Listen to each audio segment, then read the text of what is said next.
Hello, I'm Floyd Stokes, your instructor for AJ2, Introduction to Law Enforcement at College of the Redwoods. These series of PowerPoint videos are meant to give you an audio-visual overview of each chapter, the text, but you will still need to thoroughly read each chapter. Today I want to discuss Chapter 2 of our text, which is titled Policing in the American Context. This chapter has 3 learning objectives. 1. Explain how the U.S. government's features of democracy and federalism impact policing. 2. Identify various elements of the policing environment in America and explain their influence on the practice of policing. And 3. Summarize the police role in the criminal justice process. To begin, in order to understand how democracy and federalism impacts policing, it is important to understand a few definitions. The United States is a representative democracy and the world's oldest functioning federation. A democracy is usually defined as government by the people, but our representative democracy is more complex than that of ancient Greece's one man, one vote. Each of us has a vote, but our vote is for representatives who do the governing for us. One can even go further and call ours an advanced or liberal democracy because of its concern with the rule of law, the separation of powers, and most importantly, people's liberties. Federalism is defined as a union consisting of several or more or less governing states. Democracy has other features, including equality of rights, privileges and opportunities, open government, and due process protections against unreasonable arrest and prosecution. To many, democracy also means freedom from excessive interference in their lives. Figure 2.1 on page 18 lists the ideal elements of democracy. As far as policing in a democracy is concerned, most of us would likely agree that the police should enforce the law, but they shouldn't go too far and run roughshod over people's rights. The consequences for police include mandates that they must meet specific legal requirements before they can enter private residences, make arrests, and seize evidence.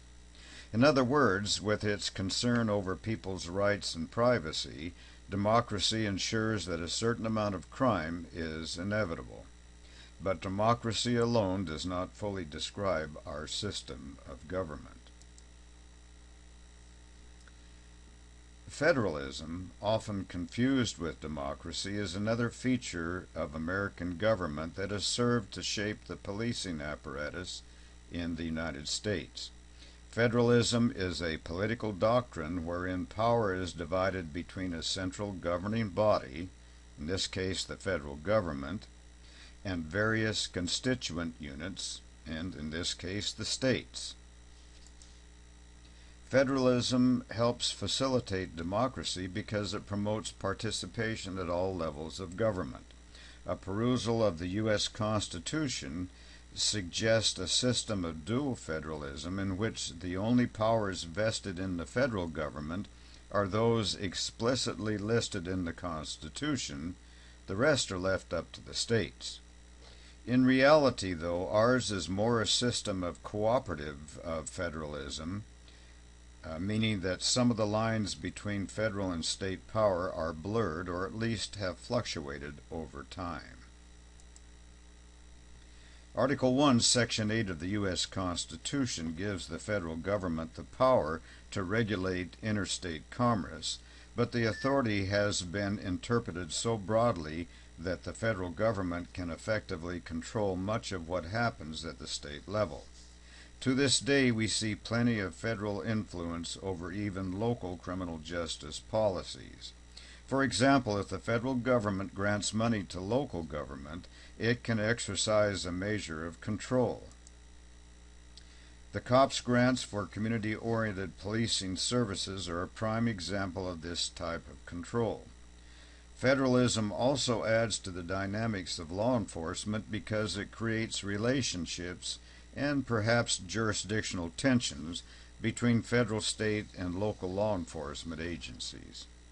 Have you ever heard of a small-town police chief or a sheriff laying claim to a particular criminal case before the feds, quote-unquote, get involved?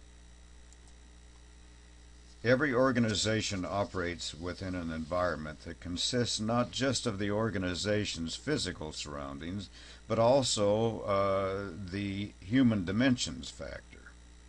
The environmental influence on police include the media,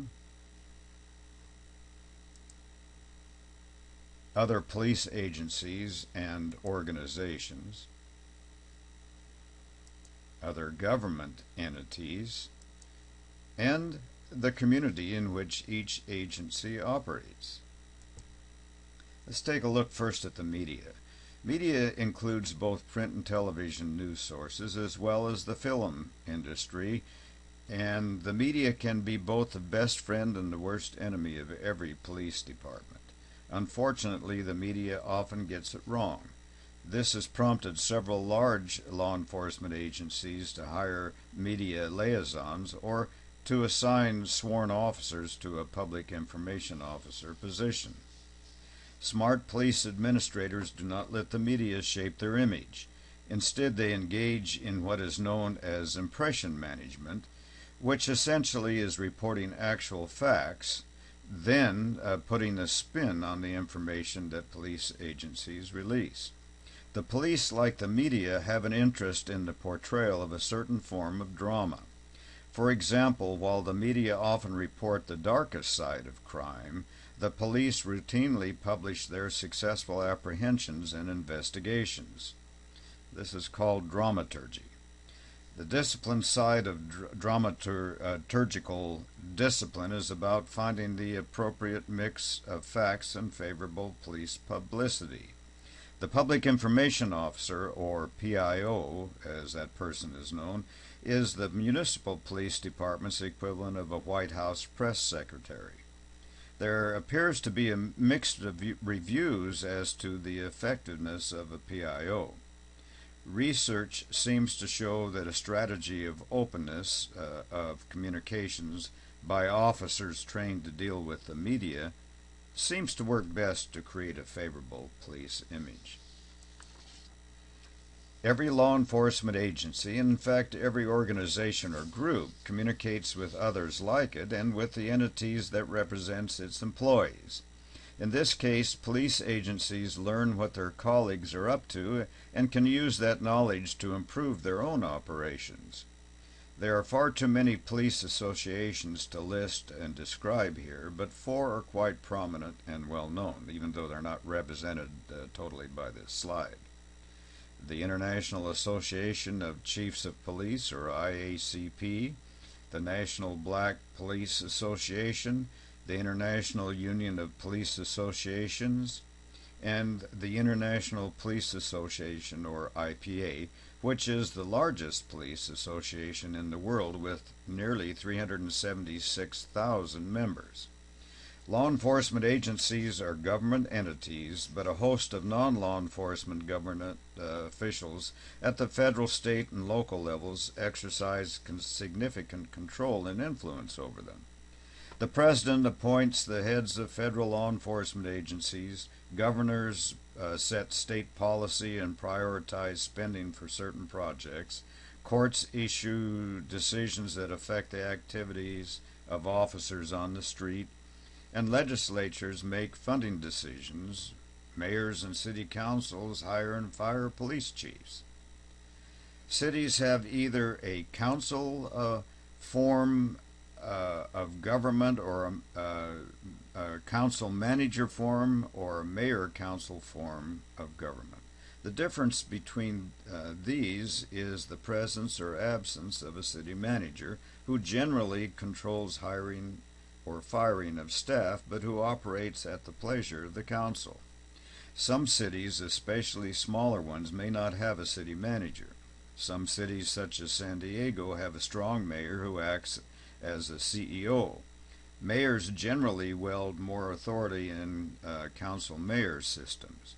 Nowadays, though, it is fairly rare for a mayor to exercise total authority over the hiring and firing of the city's first responders. County sheriffs and district attorneys are elected officials in California, but the County Board of Supervisors still exercises control through the budget process. Police commissions, which act like a corporate board of directors, do exist, usually in larger urban areas, and they can set policies and oversee the department's operations. In the federal system, other administrators, such as the Attorney General, can affect the job of a department head, such as the head of the FBI. Law enforcement administrators, like football coaches, have uncertain futures, and a successful law enforcement administrator must play politics. While state legislatures and the U.S. Congress may not directly set local law enforcement agencies' budgets, they can exert influence in a number of key respects.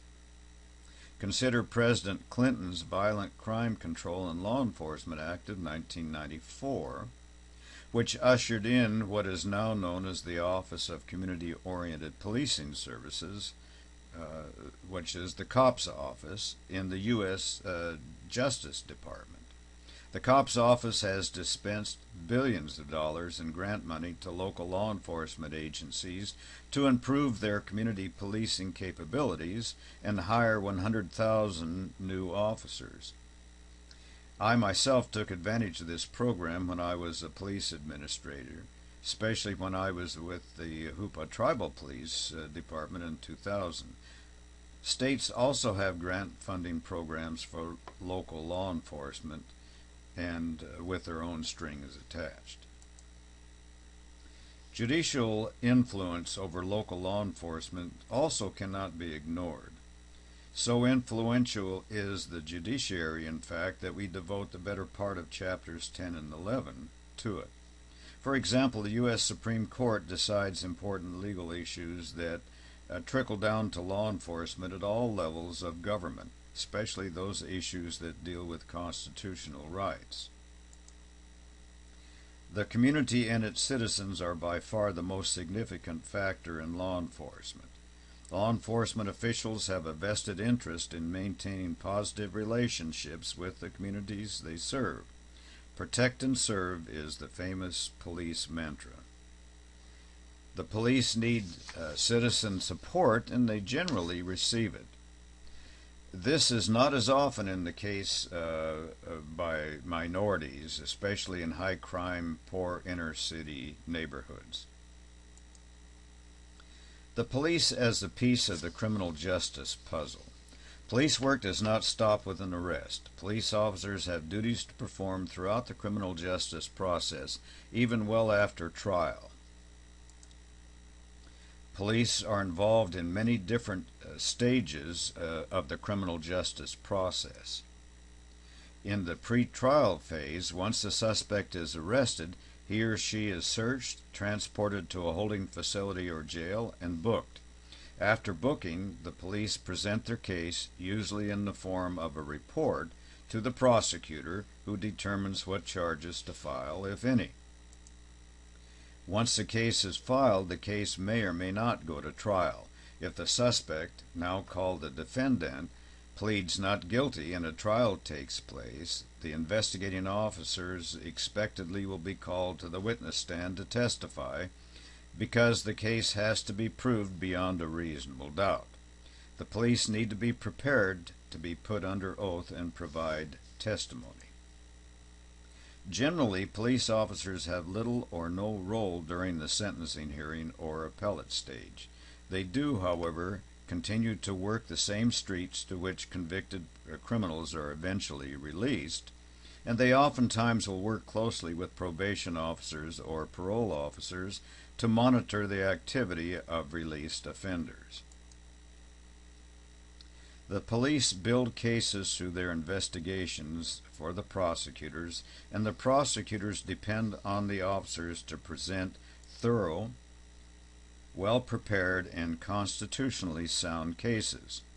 In other words, cases that show the defendant's constitutional rights were protected in the process. More and more, prosecutors and police are working closer together or even partnering to investigate and prepare cases for prosecution. The relationship between the police and corrections officials, specifically probation and parole officers, also has changed in recent years.